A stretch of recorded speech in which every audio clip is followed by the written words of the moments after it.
नमस्कार दोस्तों। इस वीडियो के माध्यम से आप सबको बताएंगे कि लोगों का झूठ 1 मिनट में कैसे पकड़े और आपके बारे में लोग क्या क्या सोचते हैं, उनकी सारी मन को कैसे 1 मिनट में जान ले और लोगों से शक्तिशाली कैसे बने। तो दोस्तों, यह कहानी एक रामू नामक व्यापारी पर पूरा आधारित है। तो दोस्तों, इस वीडियो को 1 मिनट भी छोड़कर मत जाना, वरना आप पूरा ज्ञान नहीं ले पाएंगे, क्योंकि इस वीडियो में आप लोगों की मन की सारी सच्चाई जान जाएंगे। चलिए आगे देखते हैं। एक समय की बात है, रामू सेठ नाम का एक व्यापारी रहता था। एक समय उसकी गिनती शहर के सबसे अमीर व्यापारियों में होती थी, लेकिन अब वह केवल नाम का सेठ रह गया था। उनका बिजनेस बंद होने की कगार पर था। उस पर बहुत कर्ज था, उसके दिन बहुत गरीबी में कट रहे थे और उसकी इस हालत का कारण उसका स्वभाव था। वह बहुत ही शांत और सौम्य व्यक्ति था। वह किसी की भी बात पर बहुत आसानी से विश्वास कर लेते थे, इसलिए उसे मूर्ख बनाना बहुत आसान था। चतुराई उसके अंदर नहीं थी और उसके सरल स्वभाव का फायदा उठाकर लोगों ने उसे इस हालत में पहुंचा दिया था। उनके कुछ चतुर दोस्तों, रिश्तेदारों और अन्य व्यापारियों ने उनके खिलाफ साजिश रची। उन्होंने उसे अपनी बातों में फंसाकर ऐसा बिजनेस करवाया जिसमें उसे सिर्फ घाटा ही हुआ। रामू सेठ इन चालाकियों को समझ नहीं पा रहा था, लेकिन अब जब वह टूट गया तब उसे अपनी गलतियों का एहसास हुआ। उसे लोगों द्वारा दिए गए धोखे के बारे में पता चला और जिन लोगों को वह अपना समझता था उनकी सच्चाई सामने आ गई। भोला सेठ अब दिन भर धोखे और अपनी हालत के बारे में सोचता रहा और खुद को कोसता रहा, जिसके कारण अब उसके दिन बहुत तनाव और उदासी में बीत रहे थे। उसकी पत्नी से अक्सर झगड़े होते रहते थे। उसके घर पर कर्ज मांगने वालों की भीड़ रोज आती रहती थी। वह खुद को लोगों से छुपाता था। एक दिन अपनी हालत से परेशान होकर उसने आत्महत्या करने का फैसला किया और वह आत्महत्या करने के लिए एक पहाड़ी की ओर चल पड़ा। लेकिन रास्ते में उसे एक महात्मा का आश्रम दिखाई दिया। आश्रम में बहुत शांति और सुकून था। सेठ ने देखा कि महात्मा के सामने कुछ लोग बैठे हैं और उनसे अपनी समस्याओं का समाधान पूछ रहे हैं। यह देखकर सेठ को भी जिज्ञासा हुई। उसने आश्रम से बाहर आ रहे एक व्यक्ति को रोका और महात्मा जी के बारे में पूछा।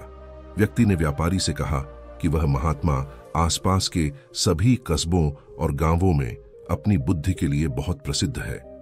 वह लोगों की बड़ी बड़ी समस्याओं को अपनी बुद्धि से आसानी से सुलझा देता है।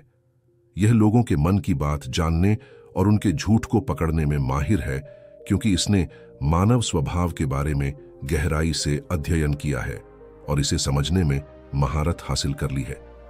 यह किसी को भी अपनी बात पर सहमत करने के लिए चुटकुलों का खेल है, इसीलिए उन्हें चतुर संत कहा जाता है। यदि आपको कोई समस्या हो तो आप उनसे समाधान पूछ सकते हैं। यह कहकर वह व्यक्ति चला गया। इसके बाद वह व्यापारी चुपचाप महात्मा की भीड़ के पीछे बैठ गया और अपनी बारी का इंतजार करने लगा। शाम को सारी भीड़ चली गई। सेठ की बारी थी। उसने महात्मा को प्रणाम किया और दुखी मन से अपनी सारी घटना बताई। महात्मा ने सेठ की बात बहुत ध्यान से सुनी और फिर शांत स्वर में उत्तर दिया, इंसान को इतना भोला नहीं होना चाहिए कि हर किसी की बातों पर विश्वास कर ले और जो दूसरे लोग कहें वही करना शुरू कर दे। व्यक्ति के अंदर थोड़ी सी समझ और चतुराई का होना बहुत जरूरी है, इसलिए नहीं कि वह दूसरों का फायदा उठा सके या उन्हें बेवकूफ बना सके, ताकि वह खुद को दूसरे चतुर लोगों की चालों से बचा सके, खुद को नुकसान से बचा सके और दूसरे जरूरतमंद लोगों की मदद कर सके। आज मैं आपको समझाऊंगा कि आप लोगों से जो चाहते हैं वह कैसे प्राप्त कर सकते हैं। तुम्हें कुछ तरीके सिखाऊंगा जिसका उपयोग आप लोगों और परिस्थितियों को नियंत्रित करने के लिए कर सकते हैं। आज आपको यह भी पता चल गया कि धोखेबाज लोगों को कैसे पहचानें और उनसे खुद को कैसे बचाएं। ऐसे बन सकते हैं आप एक साधारण इंसान से समझदार इंसान। लेकिन आज जो मैं आपको बताने जा रहा हूं उसका इस्तेमाल किसी गलत काम के लिए न करें, लेकिन अपनी और दूसरों की सुरक्षा के लिए बस मेरी बातों को ध्यान से सुनें। जिस दुनिया में हम रहते हैं वहां आपको कुछ चतुर लोग मिलेंगे जो अपनी जीविका चलाने के लिए भोले भाले लोगों का इस्तेमाल करते हैं। अब आप इन लोगों को कैसे पहचानते हैं जो अधिक बातें समझाते हैं? आपको उन पर ध्यान देना चाहिए, क्योंकि ये लोग विश्वास की कमी को पूरा करने के लिए बहुत सारे शब्दों का उपयोग करते हैं। आपको उन पर ध्यान देने की जरूरत है, क्योंकि वे अपने झूठ से आपको बेवकूफ बनाने की कोशिश कर रहे हैं। जो लोग एक ही बात के बारे में बार बार बात करते हैं वे झूठे हो सकते हैं। ऐसे लोग कई उदाहरण और जानकारी देते हैं ताकि आप उनकी बातों पर भरोसा कर सकें। जिस व्यक्ति से आप बात कर रहे हैं उसे जानने का असली तरीका यह है कि आप जो भी कहते हैं उसे दोबारा सुनें। जिस तरह से वह अपनी कहानी बताता है उससे आपको पता चल जाएगा कि वह सही है या नहीं। जब आप उसे दोबारा सुने तो उस पर ध्यान दें। दोनों बार एक ही कहानी या नहीं। दूसरी बात, यदि आप किसी ऐसे व्यक्ति को जानते हैं जो दूसरों से झूठ बोलता है तो कभी भी उस पर भरोसा न करें, क्योंकि जो व्यक्ति दूसरों से झूठ बोलता है वह निश्चित रूप से आपसे भी झूठ बोलेगा। साथ ही आपको ऐसे लोगों से सावधान रहना चाहिए जो दावा करते हैं कि उनके पास पहले बहुत पैसा था जो अब डूब गया है, जिससे पता चलता है कि आप जिससे बात कर रहे हैं वह झूठ बोल रहा है। हाँ, ऐसा हो सकता है कि एक बार उसके पास बहुत पैसा था लेकिन अब वह दिवालिया हो गया है। बुद्धिमानी इसी में है कि ऐसे व्यक्ति को कभी भी पैसों से समझौता नहीं करना चाहिए। जो व्यक्ति खुद पैसों को संभालने में कमजोर हो उस व्यक्ति से सलाह लेना बुद्धिमानी नहीं है। आपको अयोग्य लोगों से भी सावधान रहने की आवश्यकता है, क्योंकि यदि कोई व्यक्ति महत्वपूर्ण चीजों की देखभाल करने में सक्षम नहीं है तो ऐसे लोग अपने व्यवसाय या काम को संभाल नहीं सकते हैं। एक सच्चा समझदार व्यक्ति अपनी जरूरी समस्याओं पर अधिक ध्यान देता है, बेकार चीजों पर नहीं। एक और वांझो व्यक्ति हमेशा अपनी बात दोहराता है और बात बात पर कसम खाता है, वह व्यक्ति झूठा होता है। इसलिए ऐसे व्यक्ति पर कभी भी भरोसा नहीं करना चाहिए। दूसरी बात, अगर आप सोचते हैं कि किसी व्यक्ति के साथ अच्छा व्यवहार करें तो आपको हमेशा अपनी इच्छा के अनुरूप परिणाम मिलेगा, तो आप गलत हैं। आपको एक बात याद रखनी चाहिए कि लोग वही चाहते हैं जो उन्हें कभी नहीं मिल सकता। इसलिए यदि आप ऐसा चाहते हैं, किसी भी काम को पूरा करने के लिए आप उसे बार बार आश्वस्त करें कि आप उसे वह हासिल कर सकते हैं जो वह खुद नहीं पा सका। इसे और अधिक प्रभावी बनाने के लिए आपको 2 नियमों पर ध्यान देना होगा। पहली बात, जिस व्यक्ति को आप अपने वश में करना चाहते हैं उसे वह दें जो वह चाहता है, हासिल करें। दूसरा, उस व्यक्ति को तब तक देखें जब वह आपके नियंत्रण में आ जाता है। तो देखिए कितना दुख होता है जब आप उसे वह देना बंद कर देते हैं जो वह चाहता है, जब भी आपको लगता है कि वह आपको हल्के में ले रहा है। इसलिए जो आपने उसे दिया था उसे वापस ले लें। यह बात उस व्यक्ति को एक कमी और खालीपन का एहसास कराएगी, जिससे वह आपकी बात दोबारा सुनने को तैयार हो जाएगा। तीसरी बात, जब कोई व्यक्ति ऐसा व्यवहार करता है जैसे कि वह सब कुछ जानता है तो निश्चित रूप से आप एक ऐसे व्यक्ति से बात कर रहे हैं जिसमें बुद्धि की कमी है। सच तो यह है कि जो व्यक्ति यह मानता है कि वह कुछ नहीं जानता वह अंततः सबसे बुद्धिमान होता है और जीतता है। यदि आप अपने आसपास के लोगों और स्थितियों पर नियंत्रण रखना चाहते हैं तो सबसे अच्छा तरीका विनम्र और नम्र होना है। इससे पता चलता है कि आप बाहर के लोगों से झगड़ा नहीं करना चाहते हैं। अपनी शारीरिक भाषा को विनम्र रखें। एक बार जब लोगों को पता चल जाए कि आप बहुत कुछ जानते हैं, आपकी सफलता और विफलता का उपयोग आपके विरुद्ध किया जाएगा। आपकी असफलता पर आपका अपमान होगा और आपकी सफलता पर लोग आपसे नफरत करने लगेंगे। और जब आप लोगों के सामने यह दिखाते हैं कि आप सब कुछ जानते हैं तो लोगों को समझाने की तरकीब अधूरी रह जाती है।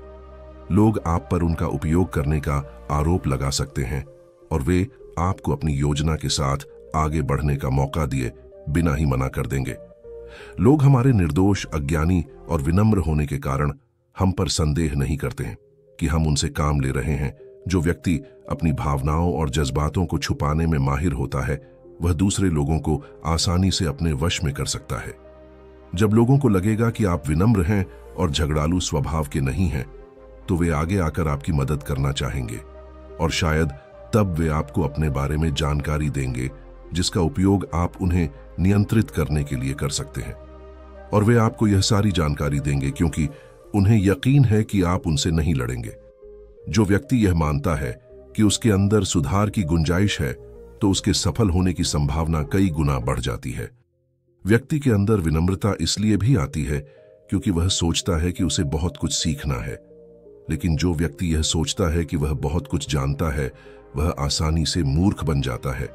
साथ ही एक गृहस्थ होने के नाते आपको इस बात पर भी ध्यान देना चाहिए कि आपका पैसा कहां जा रहा है, और उस मेहनत की कमाई को तब तक खर्च न करें जब तक आपको उस पैसे के बदले में वह न मिल जाए जो आप चाहते हैं। इसका मतलब यह है कि अगर आप सामान लिए बिना पैसे देते हैं तो धोखा मिलने की संभावना बढ़ जाती है। ऐसा भी हो सकता है कि अगर किसी ने आपका पैसा पहले ही ले लिया है तो वह अपना वादा नहीं निभाएगा। इसलिए सुरक्षित रहने के लिए उस व्यक्ति को पैसे देने से पहले सावधानी बरतें। जो चीज आप उससे पाना चाहते हैं उसे प्राप्त करें। चौथी बात, लोगों को समझाने का सबसे अच्छा तरीका यह जानना है कि आप किसका मन बदल सकते हैं और किसका नहीं। यह 100% सत्य है कि आप किसी के मन को अपने अनुसार तब तक नहीं चला सकते जब तक वह आपको पसंद न करता हो। इसलिए जो लोग आपको पसंद करते हैं और आपका सम्मान भी करते हैं, उन्हें अपने तरीके से चलाने की कोशिश करें। लेकिन सही चीजों के लिए इस बात का ध्यान रखें। यदि आप किसी ऐसे व्यक्ति के मन में हेर फेर करने का प्रयास करते हैं जो आपको पसंद नहीं करता है, अगर आप मुझे पसंद करते हैं तो आपका सारा समय और धैर्य बर्बाद हो जाएगा। इसके अलावा जब भी आप ऐसे व्यक्ति को बदलने की कोशिश करेंगे तो वह आपसे बहस करेगा। चाहे आप कुछ भी करें, आप कभी भी ऐसे व्यक्ति के मन को नहीं बदल पाएंगे। आपको अपनी बहस शुरू होने से पहले ही प्रयास करना बंद कर देना चाहिए और याद रखना चाहिए कि केवल आप ही उन लोगों को बदल सकते हैं जो आपको पसंद करते हैं और आपका सम्मान करते हैं। इसीलिए यदि आप किसी को बदलना चाहते हैं, सबसे पहले इसके साथ अच्छे संबंध स्थापित करें और इससे दोस्ती करें। इतना कहकर महात्मा कुछ देर रुके और फिर आगे कहने लगे, अब मैं तुम्हें कुछ ऐसी तरकीबें बताऊंगा जिनका प्रयोग करके चतुर और धोखेबाज लोग दूसरों को मूर्ख बनाते हैं और उनका गलत इस्तेमाल करते हैं। पहला तरीका, जब किसी चतुर व्यक्ति को अपना काम निकालना होता है तो वह अपने इरादे पूरी तरह छिपा कर रखता है, अर्थात वह झूठ बोलता है, सबसे महत्वपूर्ण बात छिपाता है और केवल उतना ही कहता है जितना वह चाहता है कि हम जानें। दूसरा तरीका, एक व्यक्ति जो चतुर है दूसरों को गुमराह करना चाहता है, वह जितना संभव हो उतना ध्यान अपनी ओर आकर्षित करना चाहेगा, क्योंकि इस तरह वह किसी समूह का सबसे महत्वपूर्ण हिस्सा बन सकता है, दूसरे लोगों को गुमराह कर सकता है या अपने फायदे के लिए आपके कमरे का इस्तेमाल कर सकता है। तीसरा तरीका, जो व्यक्ति लोगों को गुमराह करता है वह अच्छी तरह से जानता है कि लोगों की भावनाओं के साथ कैसे खेलना है। वह अलग अलग मौकों पर अपने लाभ के अनुसार अलग अलग भावनाएं व्यक्त करता है, लेकिन केवल दिखावा करने के लिए। कभी कभी वह बहुत क्रोधित होगा, कभी कभी वह बहुत विनम्र होगा, कभी कभी वह बहुत मिलनसार होगा और कभी कभी वह बहुत उदास रहेगा। जिस व्यक्ति से उसका काम निकलेगा वह उसके साथ वैसा ही व्यवहार करेगा। चौथा तरीका, धोखेबाज व्यक्ति सिर्फ अपने लिए सभी की सहानुभूति पाने की कोशिश करता है। सभी उसे सबसे गरीब समझते हैं। उसे इस बात से कोई फर्क नहीं पड़ता कि आपकी समस्या कितनी बड़ी है। आपको हमेशा यह महसूस कराएगा कि उसकी समस्या आपसे बड़ी है और वह आपसे ज्यादा परेशानी में है, इसलिए आपको उस पर दया करनी चाहिए और उसकी मदद करनी चाहिए।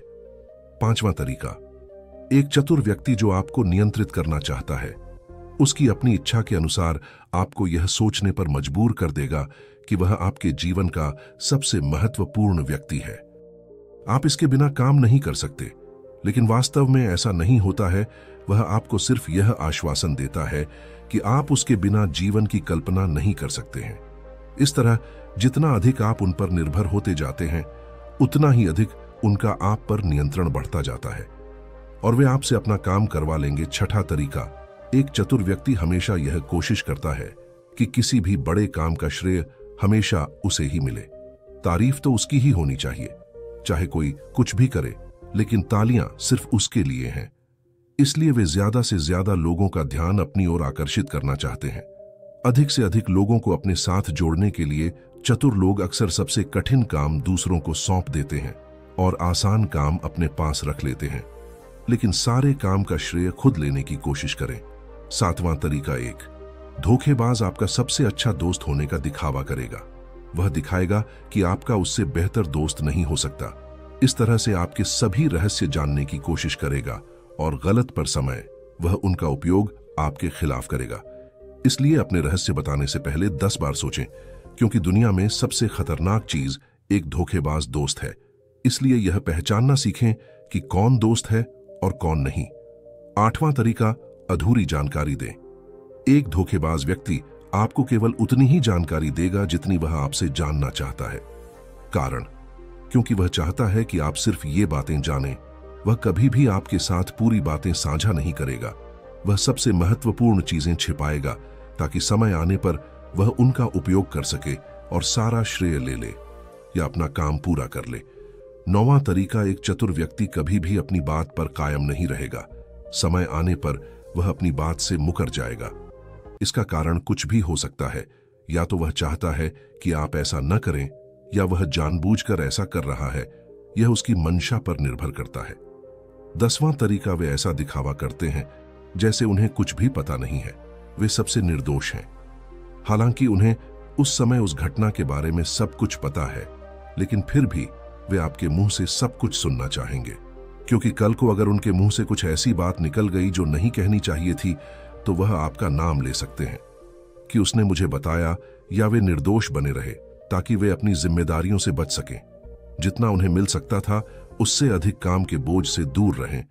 वे जानबूझकर ऐसा करते हैं ताकि कोई उन पर ध्यान न दे और वे महान चीजों से बच सकें। 11वां तरीका, दूसरों पर उंगली उठाना या दोष देना। एक चतुर व्यक्ति हमेशा अपने हाथ खाली रखना चाहेगा, अर्थात उसे कोई कड़ी मेहनत या अधिक जिम्मेदारी नहीं निभानी पड़ेगी। इसलिए मैं दूसरों पर उंगली उठाता रहता हूं कि मुझे यह काम ठीक से नहीं आता। वह इस बात को भली भांति जानते हैं। यह दूसरी स्थिति यह आती है कि कहीं ना कहीं उनकी पोल खुल जाती है या इज्जत सामने आ जाती है। फिर भी वे अपनी गलती का दोष दूसरों पर मढ़ देते हैं। 12वां, एक धोखेबाज हमेशा झूठी तारीफ करेगा। वह केवल वही कहेगा जो दूसरा व्यक्ति उससे सुनना चाहता है, और वह ऐसा तब तक करेगा जब तक उसका काम पूरा ना हो जाए। इसके बाद वह लोगों के सामने उसी व्यक्ति की आलोचना करेगा और उसकी कमी को 13वां और आखिरी रास्ता बताएगा। वह आपके फैसलों को नियंत्रित करने की कोशिश करेगा। सबसे पहले एक धोखेबाज और चालाक व्यक्ति बनने की कोशिश करेगा, आपका सबसे अच्छा दोस्त और शुभचिंतक। उसके बाद जब उसे विश्वास हो जाएगा कि आपने उस पर आंख मूंदकर भरोसा करना शुरू कर दिया है, तो वह आपके फैसले खुद लेने की कोशिश करेगा।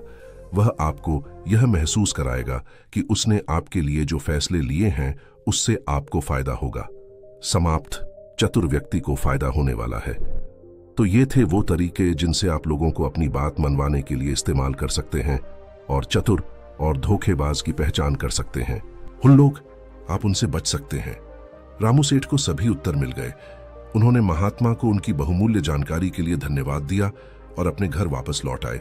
तो दोस्तों, आशा करते हैं आप इस कहानी से मन की बात समझ गए होंगे। तो दोस्तों, मेरे YouTube चैनल को सब्सक्राइब करें और अपने दोस्तों के साथ शेयर करें, ताकि उनको भी पता चले कि मन की बात। तो मेरे प्यारे दोस्तों, तब तक अपना ख्याल रखें। फिर एक न्यू वीडियो में ऐसे मिलते हैं। तब तक धन्यवाद। नमो बुद्धाय।